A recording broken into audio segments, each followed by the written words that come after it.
ഇന്ന് തന്നെ ഡൗൺലോഡ് ചെയ്യൂ. കാണൂ നിങ്ങളുടെ ഫേവറേറ്റ് ഷോസ്. സങ്കടം ഉണ്ടാവുമായിരുന്നു, ഇല്ലെന്ന് ഞാൻ പറയുന്നില്ല.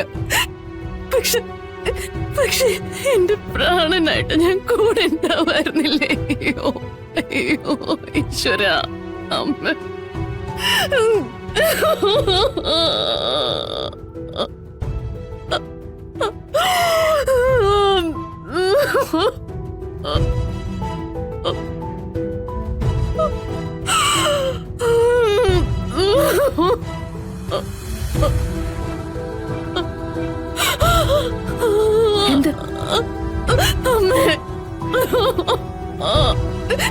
എന്റെ വിഷ്ണു ഏട്ടൻ്റെ അമ്മ.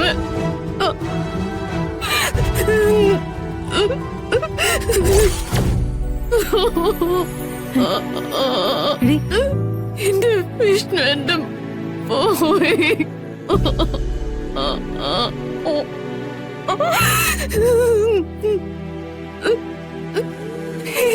എന്നെ ഇട്ടു പോയി എന്റെ വിഷ്ണു ഏട്ടൻ.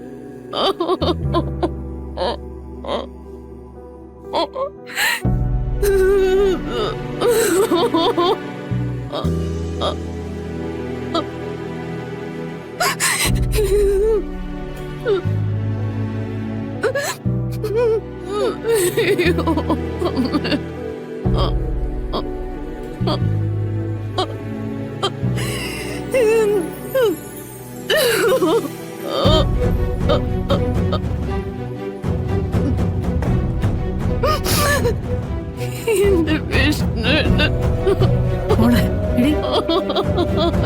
കാര്യങ്ങളൊന്നും ആർക്കും ഇവിടെ അറിയില്ല. നീ ഇങ്ങനെ കിടന്ന് കരഞ്ഞ എല്ലാവർക്കും സംശയമാവില്ലേ? എനിക്ക് സങ്കടം അടക്കി നിർത്താൻ പറ്റുന്നില്ല എന്റെ വിഷ്ണു ഏട്ടൻ. ഇതൊക്കെ ആ രേഷ്മയ്ക്ക് അറിയായിരുന്നു. അവളെല്ലാ സത്യങ്ങളും എന്നോട് പറഞ്ഞു. നമ്മളെ സങ്കടപ്പെടുത്താതിരിക്കാൻ ഇതൊന്നും പറയരുതെന്ന് വിഷ്ണുവേട്ടൻ പറഞ്ഞിരുന്നു.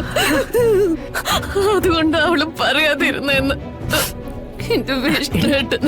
അപ്പൊ തന്നെ നിനക്ക് മനസ്സിലായില്ലേ? നീയും മക്കളും സങ്കടപ്പെടുന്നത് കാണാൻ വിഷ്ണു ആഗ്രഹിക്കുന്നുണ്ടോ? ഇല്ല. പിന്നെ നീ എന്താടി ഇപ്പൊ കാണിക്കുന്നേ? മോളെ, നീ ഇങ്ങനെ കരഞ്ഞോണ്ടിരുന്ന അവന്റെ ആത്മാവ് സഹിക്കോ? പിന്നെ ഞാൻ വേറെ എന്താ അമ്മ ചെയ്യാ? കരയാതെ. എനിക്ക് പറ്റുന്നില്ല അമ്മ. എടി, സഹിക്കണം. ഇതൊരു വലിയ കടലാ, നിലയില്ല കടല്. ഇവിടുന്ന് നീ നീന്തി കയറുക തന്നെ ചെയ്യണം. എന്നാലേ ഈ വിഷ്ണുവിന്റെ ആത്മാവിന് എവിടെയാണെങ്കിലും ശാന്തിയും സമാധാനവും ഉണ്ടാകൂ. മോളെടി, നമ്മളെ വേദനിച്ച അവനും വേദനിക്കൂടി. നമുക്കേ ഉറക്കെ കരഞ്ഞ് മറ്റുള്ളവരോട് സങ്കടം പറഞ്ഞ് ആശ്വസിക്കാം. അവർക്ക് അതിനും കഴിയില്ലല്ലോ. ശാലി, എടി പതുക്കെ, നീ ബഹളം വയ്ക്കാതെ. ഈശ്വര ദേവി,